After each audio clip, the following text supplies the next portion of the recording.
Chapter 12. The Prince and His Deliverer. As soon as Miles Hendon and the little prince were clear of the mob, they struck down through back lanes and alleys toward the river.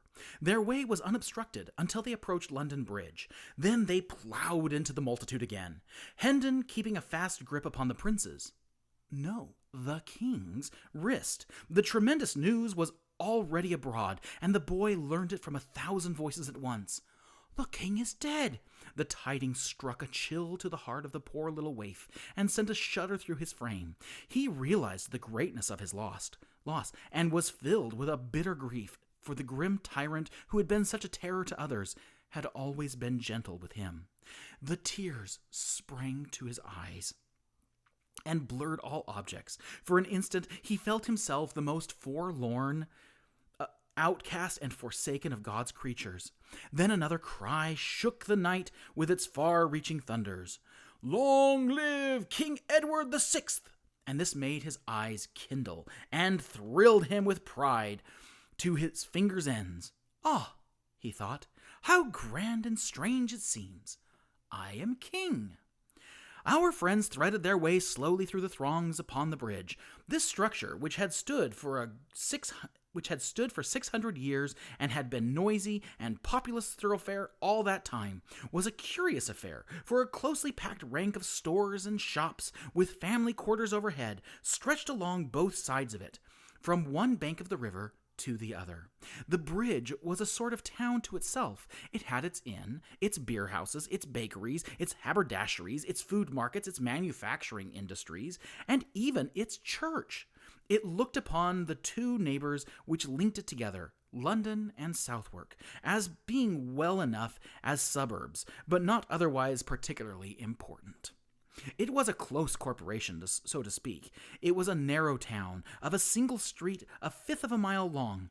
Its population was but a village population, and everybody in it knew, for all his fellow townsmen intimately, and had known their fathers and mothers before them, and all their little family affairs into the bargain. It had its aristocracy, of course, its fine old families of butchers and bakers and whatnots, who had occupied the same old premises for 500 or 600 years, and knew the great history of the bridge, from beginning to end, and all its strange legends, and who always talked bridgy talk, and thought bridgy thoughts, and lied in a long, level, direct, substantial, bridgy way. It was just the sort of population to be narrow and ignorant and self-conceited. Children were born on the bridge, were reared there, grew to old age, and finally died without ever having set a foot upon any part of the world but London Bridge alone. Such people would naturally imagine that the mighty and interminable procession, which moved through its street night and day with its confused roar of shouts and cries, its neighings and bellowings and bleatings, and its muffled thunder tramp, was the one great thing in this world, and themselves somehow the proprietors of it. And so they were, in effect. At least they could exhibit it from their windows, and did, for a consideration, whenever a returning king or hero gave it a fleeting splendor. For there was no place like it for affording a long, straight, uninterrupted view of marching columns. Men born and reared upon the bridge found life unendurably dull and inane elsewhere. History tells of one of these who left the bridge at an age of 71 and retired to the country.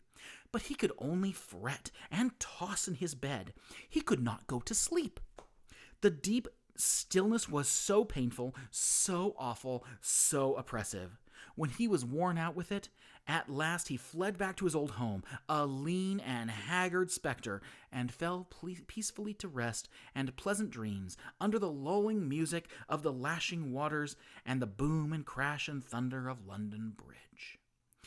In the times of which we are writing, the bridge furnished object lessons in English history for its children, namely, the livid and decaying heads of renowned men impaled upon iron spikes atop its gateway.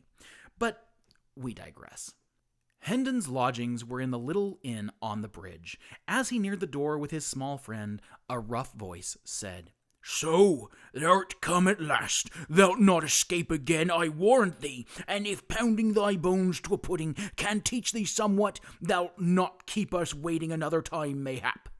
And John Canty put out his hand to seize the boy. Miles Hendon stepped in the way and said, "Not too fast, friend. Thou art needlessly rough, methinks. What is this lad to thee?" If it be any business of thine to make and meddle in others' affairs, he is my son. "'Tis a lie!" cried the little king hotly. "Boldly said, and I believe thee, whether thy small headpiece be sound or cracked, my boy. But whether this scurvy ruffian be thy father or no, 'tis all one. He shall not have thee to beat thee and abuse, according to his threat. So thou prefer to bide with me." I do. I know him not. I loathe him, and will die before I will go with him." "Then 'tis settled, and there is not more to say." "We will see as to that," exclaimed John Canty, striding past Hendon to get at the boy. "By force shall he." "If thou do but touch him, thou animated offal, I will spit thee like a goose," said Hendon, barring the way and laying his hand upon his sword hilt. Canty drew back. "Now mark ye," continued Hendon, "I took this lad under my protection when a mob of such as thou would have mishandled him, mayhap killed him. Dost imagine I will desert him now to a worser fate? For whether thou art his father or no, and sooth to say, I think it is a lie, a decent swift death were better for such a lad than life in such brute hands as thine. So go thy ways, and set quick about it, for I like not much bandying of words, being not over patient in my nature." John Canty moved off, muttering threats and curses, and was swallowed from sight in the crowd.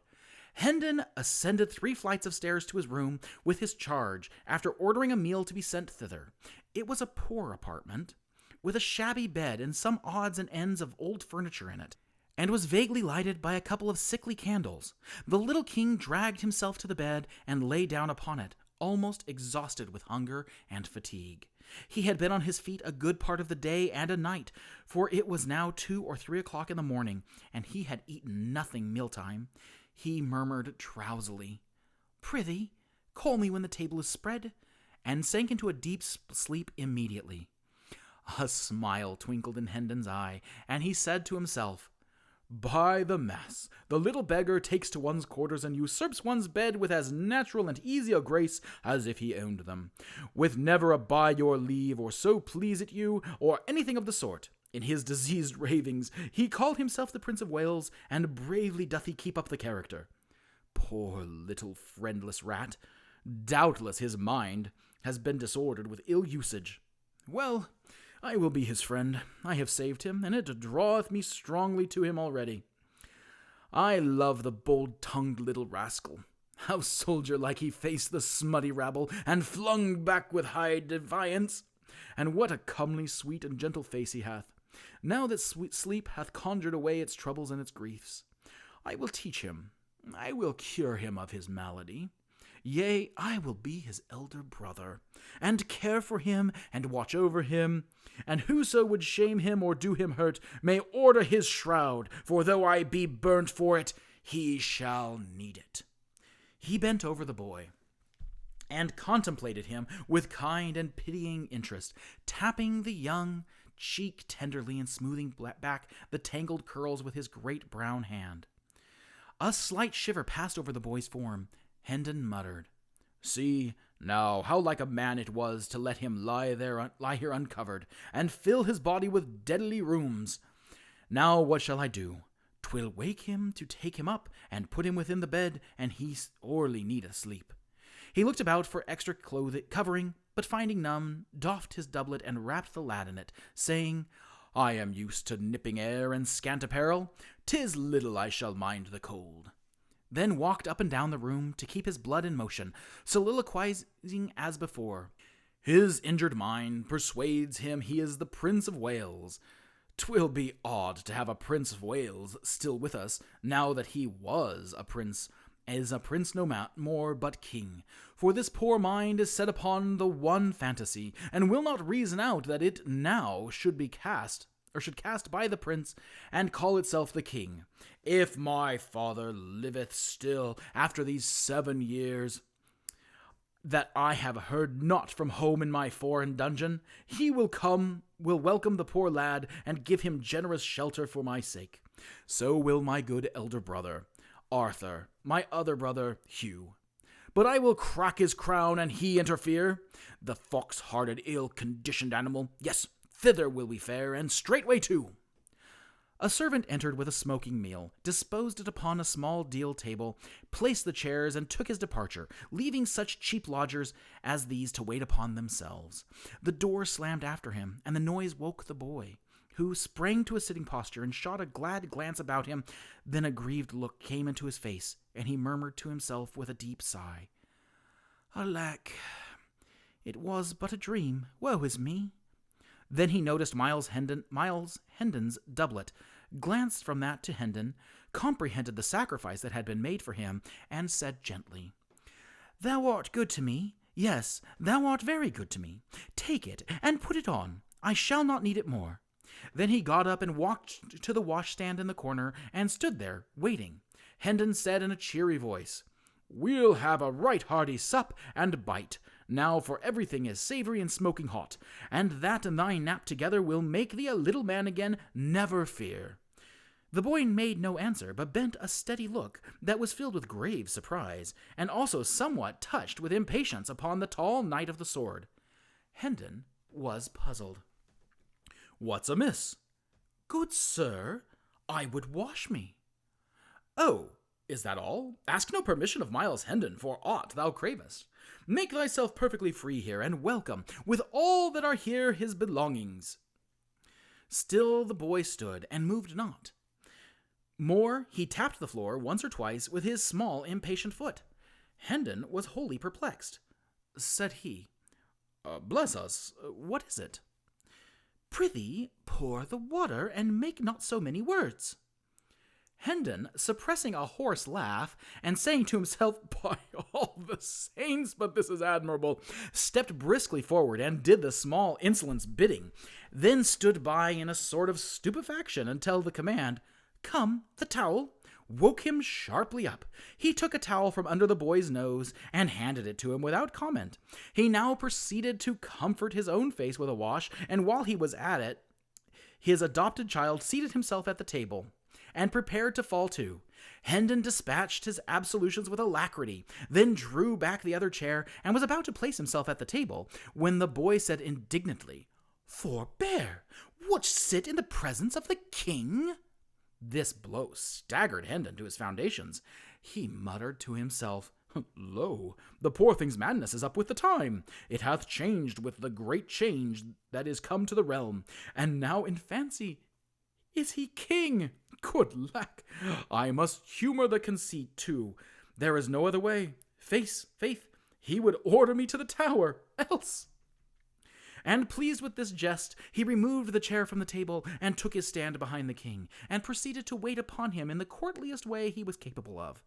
While the king ate, the rigor of his royal dignity relaxed a little, and with his growing contentment came a desire to talk. He said, "I think thou callest thyself Miles Hendon, if I heard thee aright." "Yes, sire," Miles replied, then observed to himself, "If I must honor the poor lad's madness, I must sire him. I must majesty him. I must not go by halves. I must stick at nothing that belongeth to the part I play, else I shall play it ill, and work evil to this charitable and kindly cause."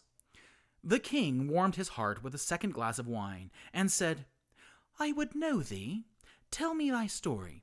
Thou hast a gallant way with thee, and a noble. Art thou nobly born?" "We are of the tail of the nobility, good your majesty. My father is a baronet, one of the smaller lords by knight service, Sir Richard Hendon of Hendon Hall, by Monksholm in Kent." "The name has escaped my memory. Go on, tell me thy story." "'Tis not much, your majesty, yet perhaps it may beguile a short half hour for want of better. My father, Sir Richard, is very rich, and of a most generous nature. My mother died while I was yet a boy. I have 2 brothers.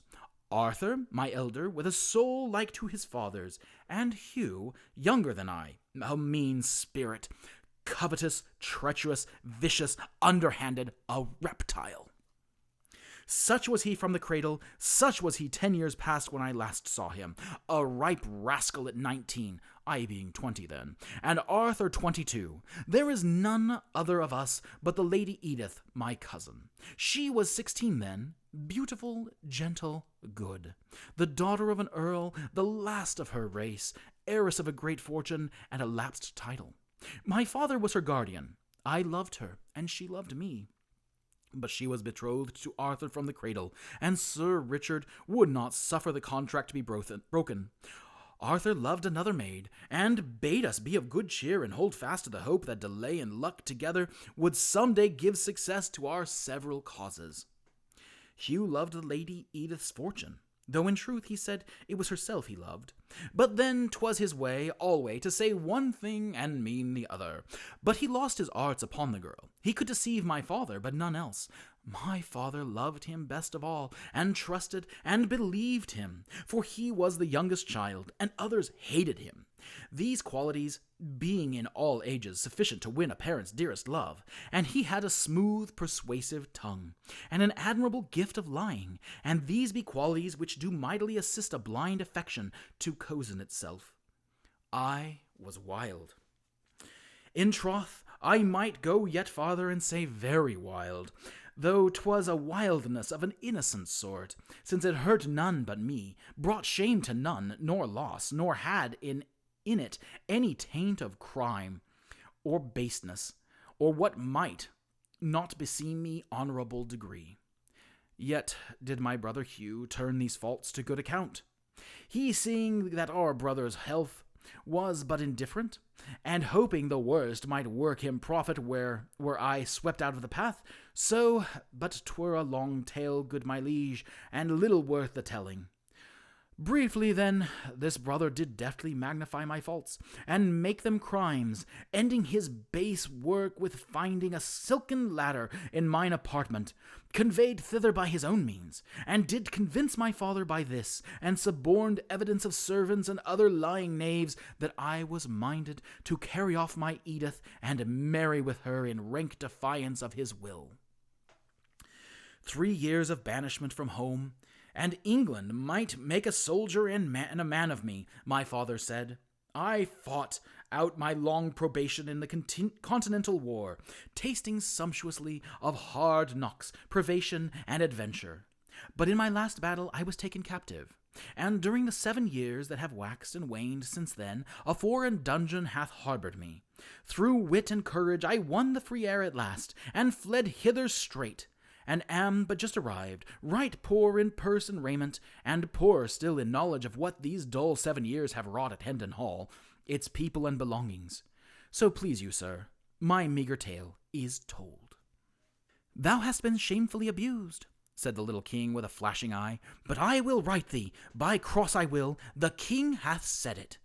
Then, fired by the story of Miles's wrongs, he loosed his tongue and poured the history of his own recent misfortune into the ears of his astonished listener. When he had finished, Miles said to himself, Lo, what an imagination he hath! Verily, there is no common mind, else crazed or sane. It could not weave so straight and gaudy a tale as this out of the airy nothings wherewith it hath wrought this curious romaunt. Poor ruined little head! It shall not lack friend or shelter whilst I bide with the living. He shall never leave my side, and he shall be my pet, my little comrade. And he shall be cured, I made whole and sound. Then will he make himself a name, and proud shall I be to say, Yes, he is mine, I took him in. A homeless little ragamuffin, but I saw what was in him, and I said his name would be heard some day. Behold him, observe him. Was I right? The king spoke in a thoughtful, measured voice. Thou didst save me injury and shame, perhaps my life, and so my crown. Never service demandeth rich reward. Name thy desire, and so it be within the compass of my royal power. It is thine. This fantastic suggestion startled Hendon out of his reverie. He was about to thank the king and put the matter aside with saying he had only done his duty and desired no reward. But a wiser thought came into his head, and he asked leave to be silent a few moments, and consider the gracious offer, an idea which the king gravely approved, remarking that it was best to not be too hasty with a thing of such great import. Myles reflected during some moments, then said to himself, "Yes, that is the thing to do. By any other means it were impossible to get at it. And certes, this hour's experience has taught me 'twould be most wearying and inconvenient to continue it as it is. Yes, I will propose it. 'Twas a happy accident that I did not throw the chance away." Then he dropped upon one knee and said, "My poor service went not beyond the limit of a subject's simple duty, and therefore hath no merit. But since your majesty is pleased to hold it worthy some reward, I take heart of grace to make petition to this effect. Near 400 years ago, as your grace knoweth, there being ill blood betwixt John, King of England, and the King of France, it was decreed that 2 champions should fight together in the lists, and so settle the dispute by what is called the arbitrament of God. These 2 kings and the Spanish king being assembled to witness and judge the conflict, the French champion appeared, but so redoubtable was he that our English knights refused to measure weapons with him. So the matter, which was a weighty one, was like to go against the English monarch by default. Now, in the Tower lay the Lord de Courcy, the mightiest arm in England, stripped of his honors and possessions, and wasting with long captivity. Appeal was made to him.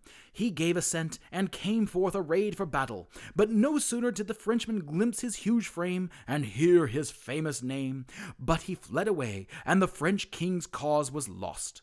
King John restored de Courcy's titles and possessions, and said, "Name thy wish, and thou shalt have it, though it cost me half my kingdom."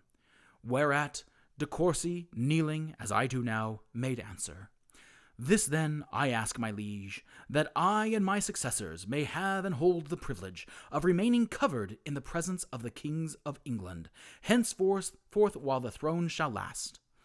The boon was granted, as your majesty knoweth. And there hath been no time these 400 years that the line has failed of an heir, and so even unto this day the head of that ancient house still weareth his hat or helm before the king's majesty without let or hindrance, and this none other may do. Invoking this precedent, in aid of my prayer, I beseech the king to grant me but this one grace and privilege, to my more than sufficient reward, and none other to wit, that I and my heirs forever may sit in the presence of the majesty of England. "Rise, Sir Myles Hendon, knight," said the king gravely, giving the accolade with Hendon's sword. "Rise and seat thyself. Thy petition is granted. Whilst England remains, and the crown continues, the privilege shall not lapse." His majesty walked apart, musing, and Hendon dropped into a chair at the table, observing to himself, "'Twas a brave thought, and hath wrought me a mighty deliverance. My legs are grievously wearied, and I had not thought of that. I must have had to stand for weeks till my poor lad's wits are cured." After a little he went on, "And so I am become a knight of the kingdom of dreams and shadows. A most odd and strange position, truly, for one so matter-of-fact as I. I will not laugh. No, God forbid. For this thing which is so substanceless to me is real to him, and to me also in one way it is not a falsity, for it reflects the truth, the sweet and generous spirit that is in him." After a pause, "Ah, what if he should call me by my fine title before folk? There'd be a merry contrast betwixt my glory and my raiment. But no matter. Let him call me what he will, so it please him. I shall be content."